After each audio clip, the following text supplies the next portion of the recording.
মাদারীপুরের নবনিযুক্ত জেলা প্রশাসক আফসানা বিলকিস জেলার ইলেকট্রনিক ও প্রিন্ট মিডিয়ার সাংবাদিকদের সঙ্গে মতবিনিময় সভা করেছেন।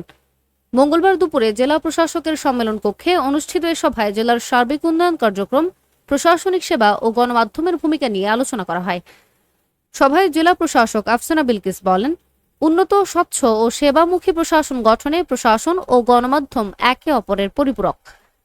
জেলা উন্নয়নে সাংবাদিকদের গঠনমূলক সমালোচনা ও পরামর্শ প্রশাসনকে আরও কার্যকরভাবে কাজ করতে সাহায্য করবে। সভায় অংশ নেওয়া সাংবাদিকরা জেলার বিভিন্ন সমস্যা ও সম্ভাবনার বিষয় তুলে ধরেন। এ সময় তালশপিড়ি মাদারীপুর জেলা স্টাফ রিপোর্টার শাওন বল বলেন, ৫ আগস্টের পরবর্তী সময়ে মাদারীপুর জেলায় মাদক ব্যবসায়ীদের উপদ্রব আশঙ্কাজনকভাবে বেড়ে গেছে। এ পরিস্থিতি রোধে প্রশাসনের কার্যকর ভূমিকা এখন অত্যন্ত প্রয়োজন। সাম্প্রতিক সময়ে মাদকের বিরুদ্ধে দৃশ্যমান কোনো কঠোর আইনগত পদক্ষেপ দেখা না যাওয়ায় মাদক চক্র আরও সক্রিয় হয়ে উঠছে। এ বিষয়ে জেলা প্রশাসক প্রয়োজনীয় ব্যবস্থা নেওয়ার আশ্বাস দেন এবং আইন শৃঙ্খলা রক্ষাকারী বাহিনীকে বিষয়টি গুরুত্বের সঙ্গে দেখার নির্দেশনা দেন।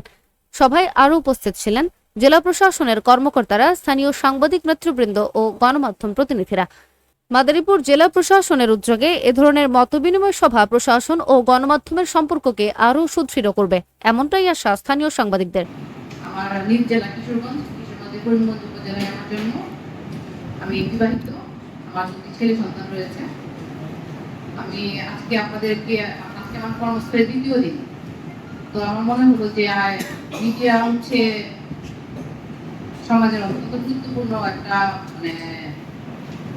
আপনারা চাইলে সমাজের বিভিন্ন উন্নয়নমূলক দিক সুন্দরভাবে তুলে ধরতে পারেন। আপনারা চাইলে আইন শৃঙ্খলা পরিস্থিতি নিয়ন্ত্রণে ভূমিকা রাখতে পারেন।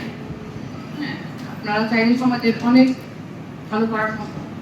আপনার সামাজিক অবকাঠামো উন্নয়ন সম্ভব, সমাজে শান্তি শৃঙ্খলা বজায় রাখা সম্ভব, সমাজে ধর্মীয় সম্প্রীতি বজায় রাখা সম্ভব।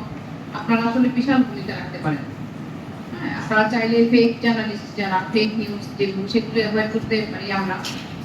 তো আমি মূলত আজকে আপনাদের সাথে পরিচিত হতে চাচ্ছি যে সবার সাথে। আমি জানি না আপনারা সবাই এসেছেন কিনা এখানে। আমরা একটু পরিচিত হই। আমার পরিচয় দিয়ে আমি শুরু করেছি। আমরা ডান দিক থেকে বোধহয় শুরু করতে পারি না, আমরা ডান দিক থেকে শুরু করি। আমি আমার থেকে শুরু করি। আমি